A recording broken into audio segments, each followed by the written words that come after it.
Bonjour à tous, c'est Max Carré. Aujourd'hui, on se retrouve pour une nouvelle vidéo où on va parler de l'anneau des décimaux. On va démontrer que c'est un anneau et on va déterminer ses éléments inversibles. Donc les décimaux, tout le monde connaît. C'est les trucs de la forme 0,1, 10,0, 0,01, mais pas des choses de la forme 1 tiers, par exemple, qui est égal à 0,33333 à l'infini. La définition exacte de cet ensemble, c'est l'ensemble des n sur 10 puissance k, où n est un entier relatif. Donc par exemple, il peut y avoir des choses comme moins 0,5 dedans. Et k est un entier naturel. C'est comme ça qu'on atteint des nombres en dessous de 1. Par exemple, pour écrire moins 0,5, on va écrire moins 5 sur 10 puissance 1.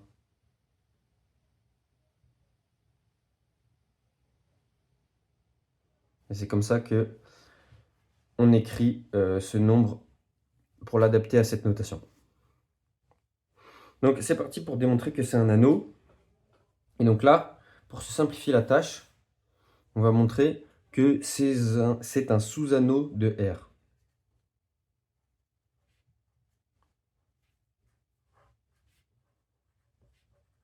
Pourquoi ça va nous simplifier la tâche?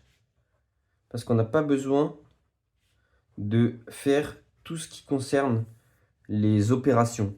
Toutes les propriétés qui concernent le plus le fois, telles que distributivité, commutativité, associativité, etc., etc., on n'a pas besoin de les traiter quand on montre que c'est juste un sous-anneau. Et donc, quelles propriétés il nous reste à montrer? Eh bien, il nous reste d'abord à montrer que c'est un sous-groupe de R qui est commutatif, mais on sait déjà que R c'est justement un groupe commutatif. Donc ça, c'est bon. Ensuite, il faut montrer que donc là, ça c'est toutes les propriétés qui sont liées au plus. Donc on va les expliciter. Donc c'est notamment le 0 de R appartient à l'anneau. Ensuite, c'est la stabilité par le plus. Si x, y appartiennent à l'anneau, alors x plus y appartient à l'anneau. Ensuite, ça va être la présence des éléments inversibles. Donc ici, on les note les opposés. Donc si x appartient à D, moins x appartient à D lui aussi. Ça, c'est tout pour la partie sous-groupe. Maintenant, il faut traiter ce qui relève des opérations du fois. Et qu'est-ce qu'il nous reste à montrer? Il nous reste juste à montrer que le 1, le neutre pour la multiplication, est dans l'anneau. Et que si x et y sont dans l'anneau, donc la stabilité par la multiplication, x fois y appartient à l'anneau. Voilà, tout ce qui est distributivité, commutativité, associativité des plus, du fois, etc., c'est déjà fait parce que ils sont justement commutatifs, distributifs, associatifs en tant qu'opération de l'anneau R qui est déjà un anneau. Et on reprend ces opérations pour les faire sur un sous-ensemble.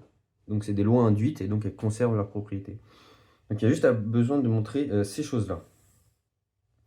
Donc ça, le fait que le 0 appartient aux décimaux, c'est assez clair, parce que tout simplement, 0, il peut s'écrire comme 0 sur 10 puissance n'importe quoi. Hein. Puisque par exemple 0 sur 10 puissance 2, ça ne va rien changer. Donc ça, c'est bien 10 puissance quelque chose, un entier naturel. Ça, c'est bien dans les entiers relatifs, donc ça, c'est bon. Pareil pour le 1, on va vite l'expliciter, mais en gros, c'est 1 sur 10 puissance 0. Par exemple, l'écriture n'est pas unique. Par exemple, on peut écrire ça aussi 10 sur 10 puissance 1. Voilà. Donc ça, c'est bon. Et donc, il nous reste juste à montrer, pareil, l'opposé. L'opposé, c'est assez clair, parce que, donc on va le montrer, donc ici, opposé, soit x égale n sur 10 puissance k appartient à D, donc c'est-à-dire n appartient à Z, où et k appartient à n, et bien alors, moins x égale moins n sur 10 puissance k appartient à D, parce que justement, moins n appartient à Z en tant que, en tant que groupe, et sous-groupe de R, et k, il n'a pas changé, il appartient toujours à n, donc ça c'est bon. Il ne reste plus que les stabilités, stabilité par plus et stabilité par fois. Donc ça c'est bon, ça c'est bon, ça c'est bon. Et du coup il ne reste plus que ces deux points-là. Donc stabilité par plus. Donc on va prendre x égale n sur 10 puissance k, y égale m sur 10 puissance L, donc où n, m appartiennent à Z, k, l appartiennent aux antinaturels. Et on va calculer x plus y. Donc là, on va mettre au même dénominateur, parce qu'il n'y a pas 36 choses à faire. Mise au même dénominateur, on va avoir du 10 puissance k fois 10 puissance L, donc propriété sur les puissances 10 puissance k plus L. Et ensuite, on va avoir donc n fois 10 puissance L plus m fois 10 puissance k. Ensuite, il s'agit de montrer que ça, c'est bien un entier décimal. Donc, il faut montrer que ce qu'il y a au dénominateur, c'est 10 puissance un entier naturel. Bah, c'est bon, parce que justement, k plus L appartient à n, en tant que somme de deux entiers naturels. Ensuite, ce qu'il y a en haut, il faut montrer que ça appartient à Z. Bah oui, parce que Z, c'est un sous-anneau de R. Donc il est stable par multiplication. Voilà, si on multiplie deux entiers entre eux, ça reste un entier. Si on multiplie deux entiers entre eux, ça reste un entier. Et on fait la somme de ces deux entiers. Donc au final, tout ce truc-là, il appartient à Z. Donc en fait, x plus y, c'est bien un entier décimal. Et maintenant, on va faire la stabilité pour la multiplication.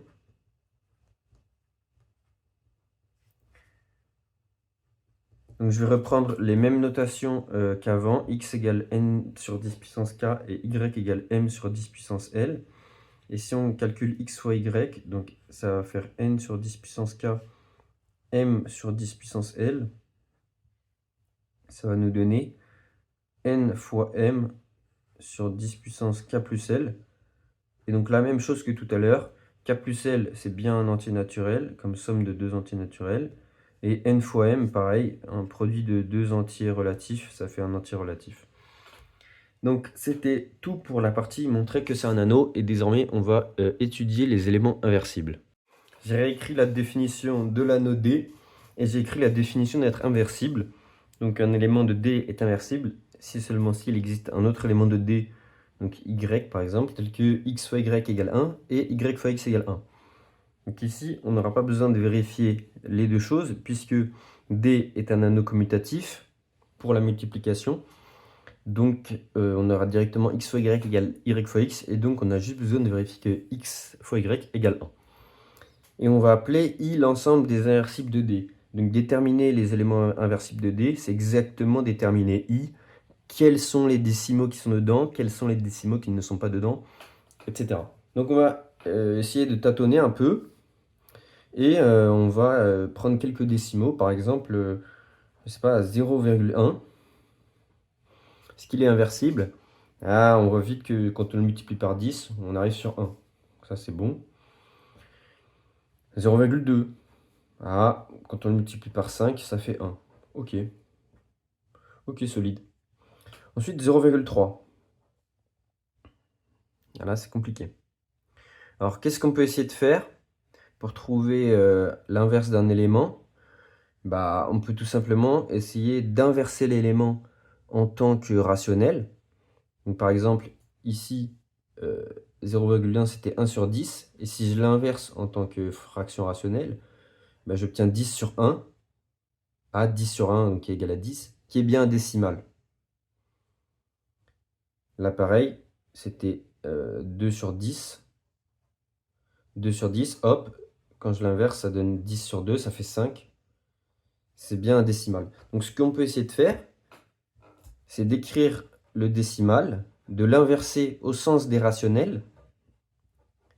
Et comme on sait que x fois 1 sur x au sens des rationnels, ça fait toujours 1, puisque les rationnels, c'est un corps, tous les éléments rationnels ont un inverse, sauf 0. Eh bien, on peut essayer de les inverser au sens des rationnels. Et si on arrive à montrer que cet inverse au sens des rationnels est un décimal, eh bien on aura gagné, on aura montré que cet inverse sera bien dans les décimaux. On aura bien trouvé un inverse décimal. Donc ici, 10 tiers, ça paraît compliqué, hein. C'est quelque chose de la forme 3,3333333. Donc, il n'y a pas l'air d'avoir un inverse pour 0,3. 0,4, on va essayer. 0,4 égale 4 dixièmes. Donc là, pareil, on inverse, ça fait 10 quarts. 10 quarts égale 5 demi, égale 2,5. Ou alors, on le réécrit sous forme décimale, donc 25 sur 10. Et donc, c'est bon pour 0,4. Etc., etc. On continue. Et si on continue, je vous laisse vérifier, mais on voit que, en gros, ce qui coince, c'est pour 0,3, donc 3, 6. 6, ça marche pas aussi. On peut le faire rapidement. 0,6 égale 6 sur 10 égale 3 cinquièmes. Donc quand on inverse, ça donne du 5 tiers. Et du 5 tiers, c'est quelque chose de la forme 1,6666666. Ah. Donc 6, 7 et 9, ça marche pas. Alors que 1, 2, 4, 5, 8, ça marche bien. Mais qu'est-ce que ces nombres ont de si particulier pour qu'ils soient inversibles? C'est-à-dire, on peut essayer de voir qu'est-ce qui se passe aussi quand on prend des nombres en dehors de 0, 1. Parce que là, on n'a pris que des nombres entre 0 et 1. Par exemple, si je prends 2, que j'essaie de déterminer son inverse,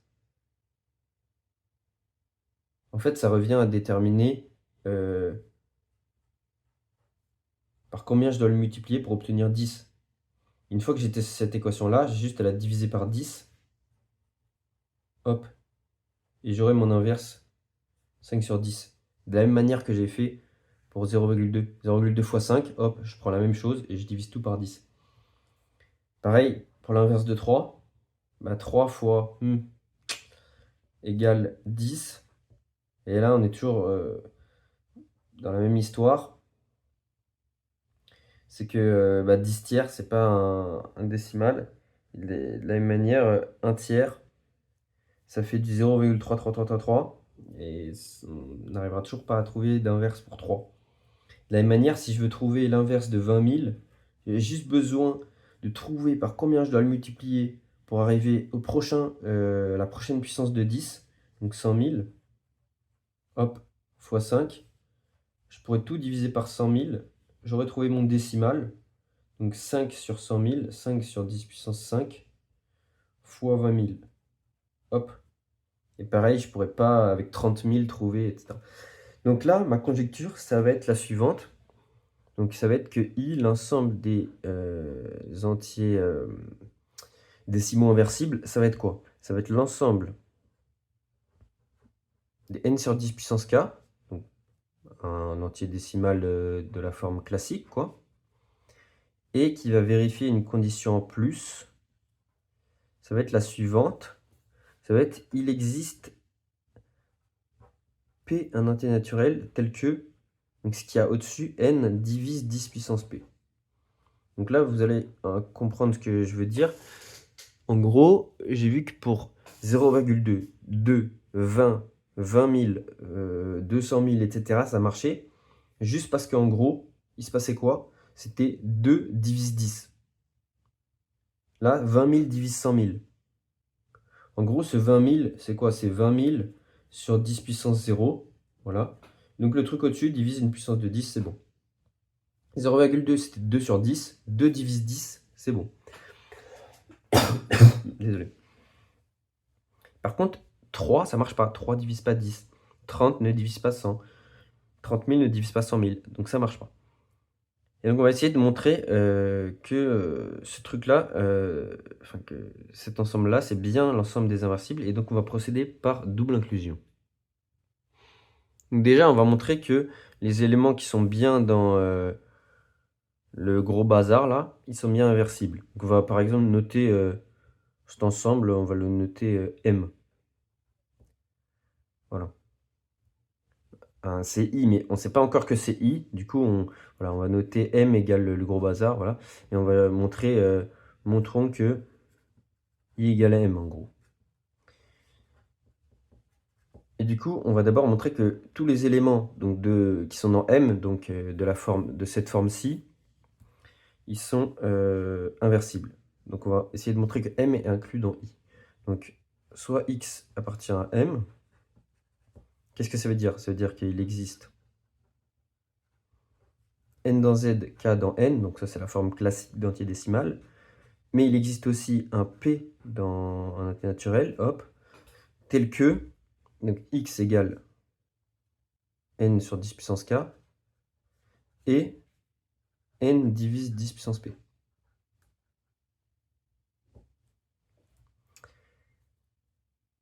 Et donc là, on va essayer justement de trouver l'inverse de X. Pour ce faire, je vais d'abord expliciter la relation de divisibilité. Il existe, on va noter encore un entier, allons-y, M appartenant à Z, tel que 10 puissance P est égal à N fois M. Et donc là, on va faire un peu ce que je disais tout à l'heure. On va prendre l'inverse rationnel et on va montrer que c'est un décimal. Et du coup, on aura bien montré l'existence d'un inverse décimal.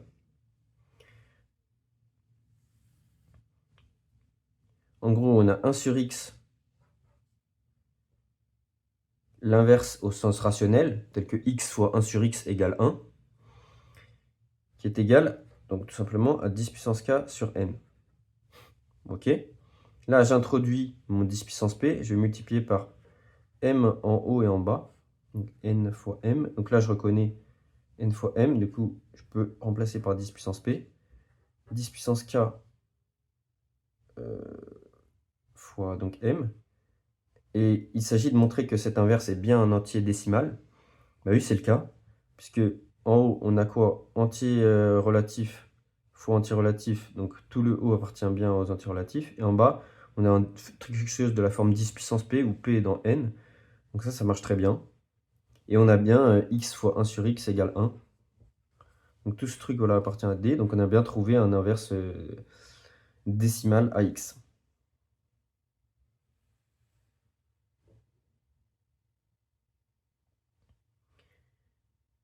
Ensuite, on va essayer de montrer l'inclusion réciproque, c'est-à-dire que si X est inversible, on veut montrer justement qu'il existe un tel P dans N, tel qu'on a cette relation de divisibilité.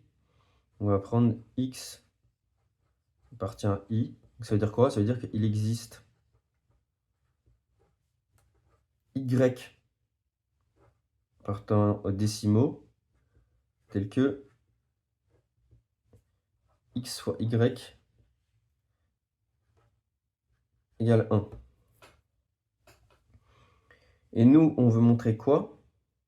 Donc déjà, on sait que X, c'est un entier décimal, donc il existe forcément c'est N et c'est K. Hein.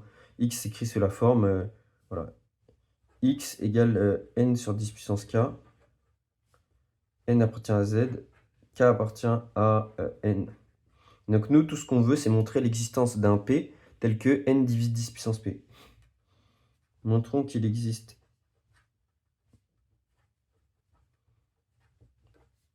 P un entier naturel tel que N divise 10 puissance P. Et donc là, il va falloir nous servir de ce Y justement pour pouvoir conclure. Donc si on regarde un peu y, qu'est-ce que c'est? Bah, c'est 1 sur x, c'est l'inverse de x. Si on regarde un peu cette expression de l'inverse qu'on avait obtenue à la question précédente et qui justement contient p, eh ben on peut peut-être se dire que, tiens, le 10 puissance p qu'il y a au dénominateur de y pourrait convenir, le p là qui est en puissance, pourrait convenir justement comme p de la divisibilité. Le problème, c'est que l'entier 1 sur x qui est écrit juste là, il n'est pas trop de la forme classique d'un entier décimal, puisqu'il y a du 10 puissance k en haut. Mais bon, est-ce que c'est grave? Je ne sais pas, on va voir. Donc déjà, on sait que y appartient à d. Donc il existe. Donc là, il va falloir poser plusieurs entiers. On va dire déjà, qu'est-ce qu'on peut prendre? Il existe L appartient à N. Et S appartient à Z. Tel que Y égale S sur 10 puissance L. Mais voilà, seulement, je ne peux pas directement identifier le P qui est juste ici avec le K. Enfin, je veux dire, je ne peux pas identifier justement le P qui est juste ici avec le L qui est juste là. Parce que là, il y a un 10 puissance K en plus, etc. Donc, qu'est-ce que je vais faire tout simplement? Bah, je vais égaliser les deux choses. Et je vais me dire, donc ça c'est partie brouillon, hein. Brouillon. Je vais égaliser les deux trucs et je vais dire, qu'est-ce qui pourrait bien marcher finalement pour L? Enfin pour P justement.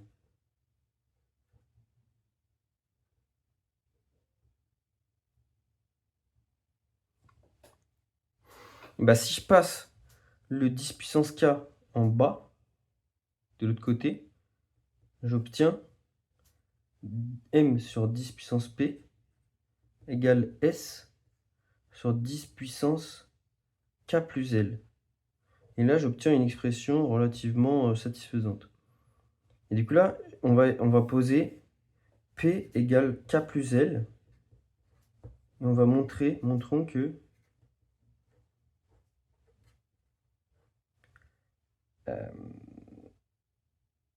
N divise P. N divise K plus L. Donc là, on va repartir de la relation d'inversibilité. Voilà. Donc ici, là, on voit encore un peu de tout, voilà. Je vais repartir de la définition, au pire, on va finir juste en dessous, là. Hop, voilà. Je vais partir de la définition de divisibilité. Donc x fois y égale 1d.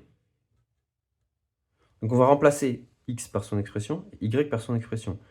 Soit donc n fois s sur 10 puissance k plus L égale 1. Mais du coup, ça veut dire exactement soit n fois s égale 10 puissance k plus L. Mais k plus L, qu'est-ce qu'on a dit? On a dit que c'était P. On a bien trouvé notre entier P tel que n divise 10 puissance P. Ce qui est exactement soit n... Ah oui, c'était pas n divise P, c'était n divise 10 puissance P. N divise 10 puissance P. D'où tout simplement x appartient à l'ensemble M. Qu'on avait dit tout à l'heure, bah, il existe bien un P tel que n divise 10 puissance P. Et notre P en question, bah, c'était K plus L. Quand on a fait l'inversibilité, hop, ça marchait bien. Donc voilà, c'est tout pour cette vidéo. Merci d'avoir regardé.